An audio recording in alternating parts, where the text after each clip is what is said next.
On the early morning of October 12, 1492, Christopher Columbus and his crew finally arrived on the coast of the Bahamas.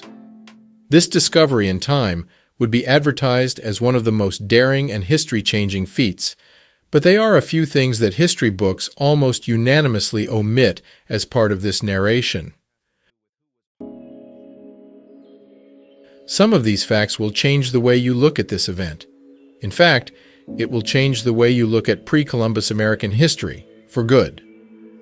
Now, it is well documented that the Portuguese sought the help of the Africans in order to improve the seaworthiness of their ships ahead of their attempts to cross the Atlantic. In fact, pretty much all major early expeditions from Europeans to cross the Atlantic had notable African sea explorers as part of their crew. That is because at the time, the Africans on the west coast were renowned sea travelers. In a symbolic twist of fate, Pedro Nunes Columbus's pilot for the Santa Maria, whose mother was of African descent, would be imprisoned and die in jail after returning with untold spoils from one of his voyages to America. He was said to have angered the throne when he had not given the king his appropriate share. But Columbus's crossing may not have been the first time that Mesoamericans encountered someone crossing the Atlantic. Today, archaeologists now agree that the Vikings landed in North America at the start of the second millennium. What if I told you that there is a large body of carbon-dated physical evidence that shows an African presence and a cross-cultural influence between African and Mesoamerican civilizations, namely the Olmecs, the mother civilization for the Americas, but also the Mayans and the Aztecs. And this all the way back to the late Bronze Age. If any of the items below existed between classical civilizations, we would de facto attribute these occurrences to influence from the older civilization to the latter. But as you will see, we don't just have one such link, we have too many to cite in one video, so we will focus on a few salient ones. For clarity, in no way do these findings try to say that the indigenous, and I use that word carefully, that the indigenous Native American did not create, contribute meaningfully, nor are not capable of civilization building.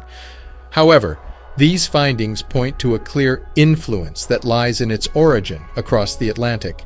There is also a growing body of evidence that shows that the cultural influence also went from Mesoamerica to West Africa and Kemet. And we will see examples of this. If anything, what the evidence below shows is that both people were equally as innovative, capable, and entrepreneuring. As a quick note, we also publish on Spotify as a podcast. Check the description for links.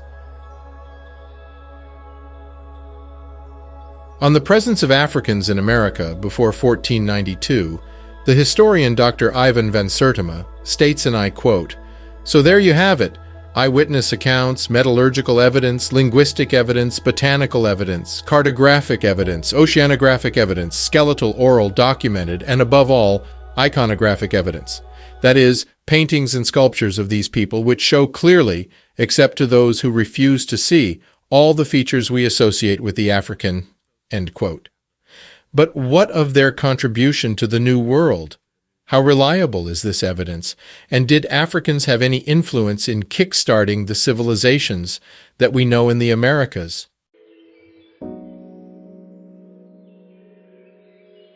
Mesoamerican culture shows signs of multiple waves of Kemetic influence, with a significant one happening during Mayan times in 100 BCE, coinciding with the fall of Kemet and migration of ancient Egyptians Kemetu out of Egypt in 300 BC. But let's start with evidence from those who arrived in America for the first time in 1492 and soon after.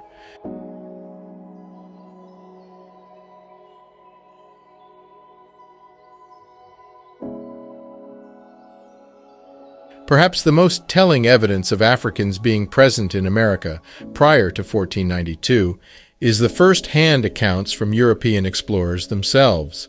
Columbus himself, on his second voyage to the America, met natives with gold-tipped spears from present-day Haiti. They told him that black-skinned people had come from the southeast and had traded with them. Columbus took 2 of these spearheads back to Spain to have them analyzed. And this is what he found when he had them tested.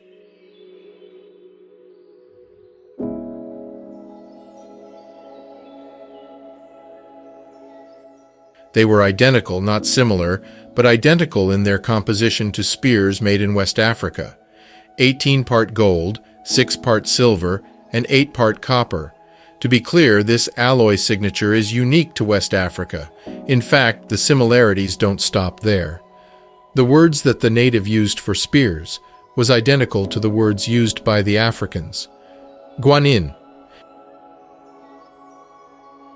If I tell you that there is a tale of a being who walks on water, performs miracles, is born of a virgin birth, that resurrected on the third day of his death, and if I then proceeded to tell you that the exact same story appeared on the other side of the ocean a few centuries later, would you not concluded that the first civilization seeded that story onto the second one? And yet in this case, mainstream historians have chosen to ignore the evidence from the oh-so-celebrated Columbus himself. You also have other commentators like Lopez de Gomara, who wrote that these blacks Balboa saw were identical with the blacks we have seen in Guinea. Rodrigo de Colmenares reported that one of the captains of Balboa saw blacks east of the Gulf of San Miguel. In truth, there are a dozen more such accounts, but the pattern they draw is that Africans came in significant numbers to the Americas before 1492, and they can be found in higher concentration where the Atlantic current comes to its terminus. At this point you must be thinking, if there were so many black Africans in the Americas prior to Columbus, then there must be some record, or at least some skeletal remains we can rely on.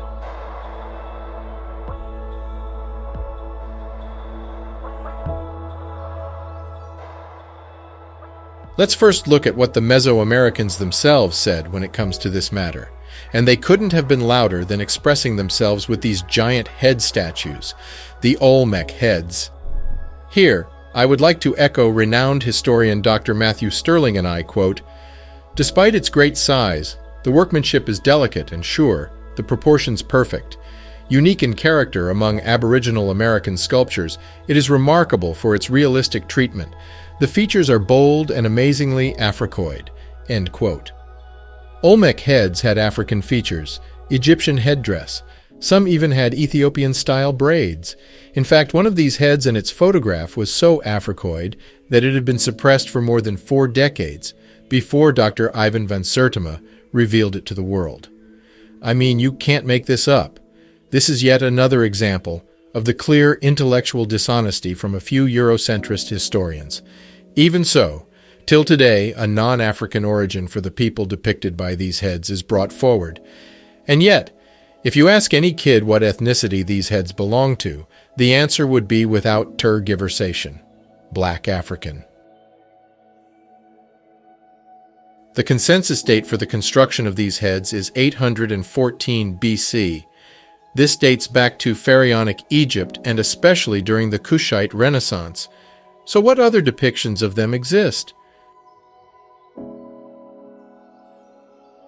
Professor Alexander von Wuthenau, who authored The Unexpected Faces in Ancient America, 1500 BC to 1500 AD, states, and I quote, "The startling fact is that in all parts of Mexico, archaeological pieces representing Negro or Africoid people have been found, especially in archaic or pre-classic sites." End quote.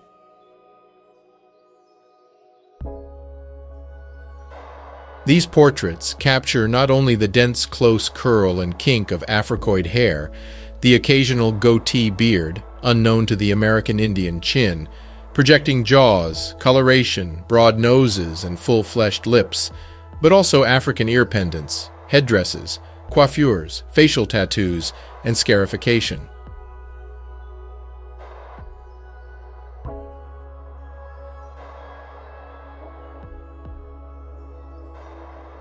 On December 4, 1975, the New York Times reported that the Smithsonian Institute had found 2 Negro male skeletons in the U.S. Virgin Island that dated to 1250 AD. Their dental mutilations were also characteristic of African cultures. This was just one of the numerous such examples found throughout Mesoamerica. With the African presence in America firmly established well before Columbus, Let's look at how they affected the culture of the New World. In the 18th century, the French missionary Pierre Maillard documented the hieroglyphics used by the Mi'kmaq. They lived in the areas of the Great Lakes, next to the Canadian province called Quebec, north of New York State. After Maillard documented their glyphs, they remained relatively unimportant until the 1970s, when Barry Fell undertook a comparative study of these glyphs with their Egyptian counterpart. The similarities were so numerous they could not be attributed to chance. See for yourself.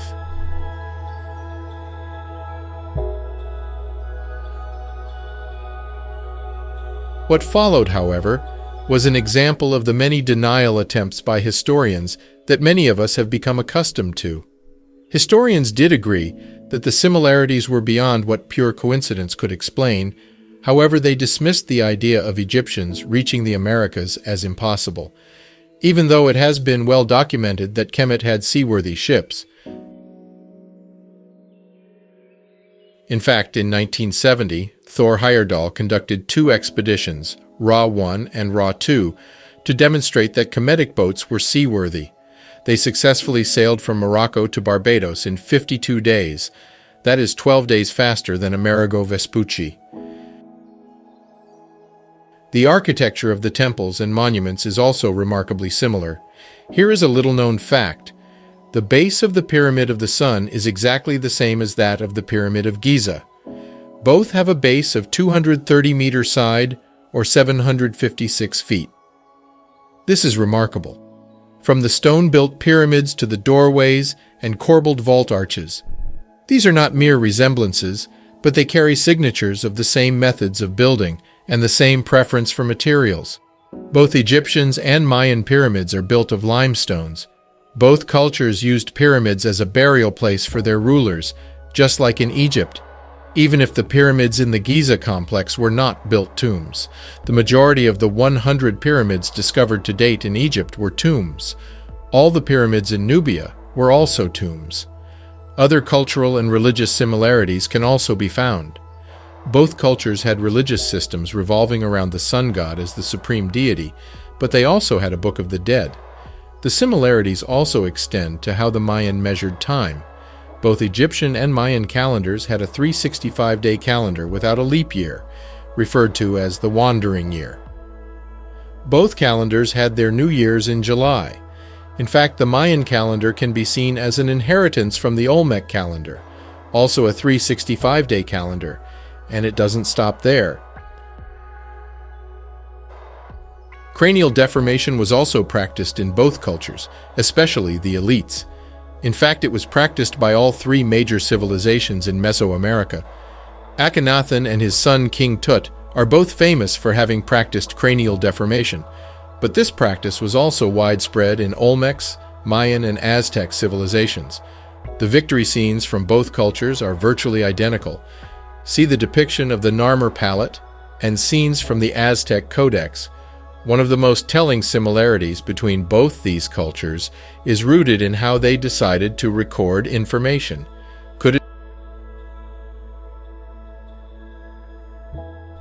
The similarities between Mayan and Egyptian hieroglyphs just cannot be attributed to chance.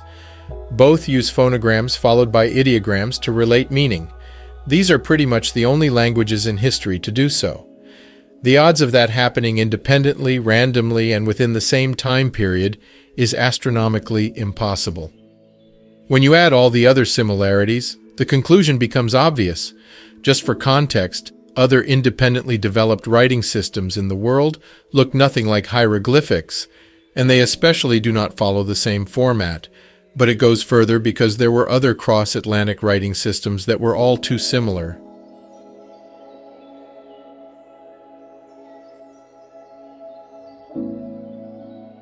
The Veii script from ancient Mali has been found on pre-Columbus Mesoamerican artifacts. This is information you rarely hear from archaeologists today. It is widely known, however, that Mali king Abubakar was documented to have left Africa to cross the Atlantic in search of the land on the other side of the sea in 1300 CE with a fleet of 200 ships. This is because they already knew the earth was round, as shown in the manuscripts of Timbuktu. See our previous video on this, link in the description. Cross-Atlantic influence also went in the other direction of the Atlantic. Egyptian mummies have been found to have drugs in their digestive systems, drugs that were native to the Americas at the time.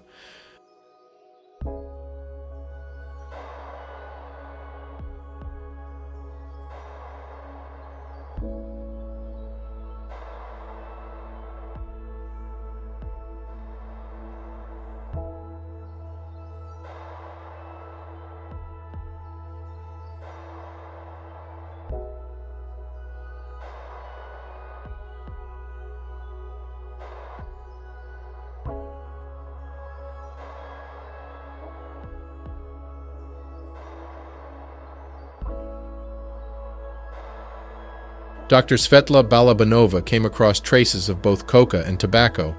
This quickly became a very perplexing find, as neither product was grown outside of the Americas until after Columbus arrived. This means that all the way back in 1250 BC, Africans were going back and forth to the Americas.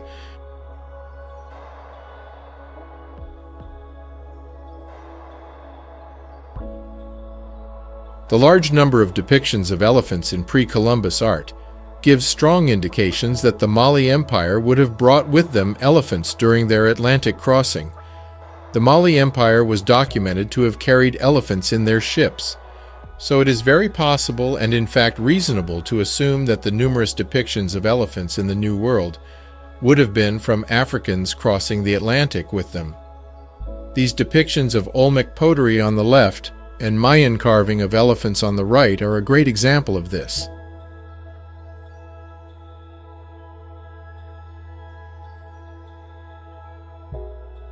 So to be clear, it is not evidence that is lacking. No, in fact, we have more evidence than we would care to admit. The true problem is the continuation of dishonest archaeological practices that really started to take flight in the late 18th and 19th century. It is our duty to undo the centuries of misplaced and ill-intentioned omissions and misinformations and help the next generation realize the true potential of the human mind, whatever cloth it is wrapped in. I would like to leave you with this last quote from the great teacher himself on the opposition one faced in his life when trying to expose the truth. Quote, "Well, fighting for a new vision of man, a new vision of history, is worth it, painful though it may be. The warrior's courage does not protect him from the wound of bullets. But I have found over time, David, that the negatives have been my greatest help. That is the one lesson I have learned over the years. The negative is very important. Oftentimes it is more important than the positive. Sometimes if something is highly successful and meets no great opposition, it can make you facile. If it meets with great negatives, it can be even better in the end."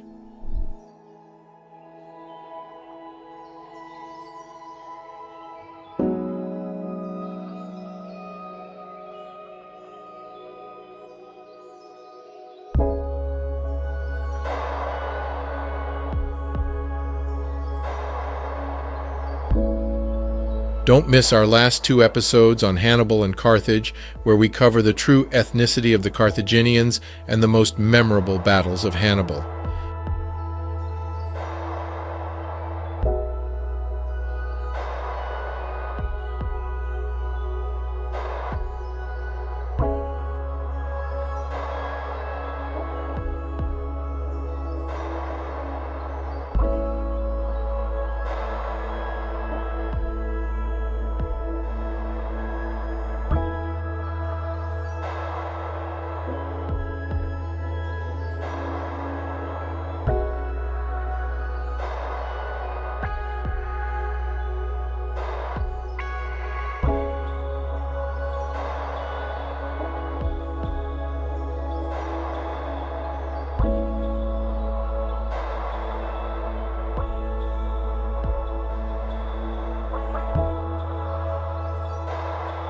We want to extend our thanks to all those who support the channel, enabling us to share our true history.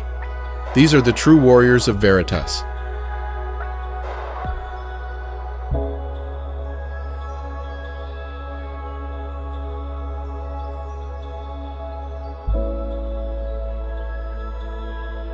Join us and see how those who are said to be without history birthed civilization itself.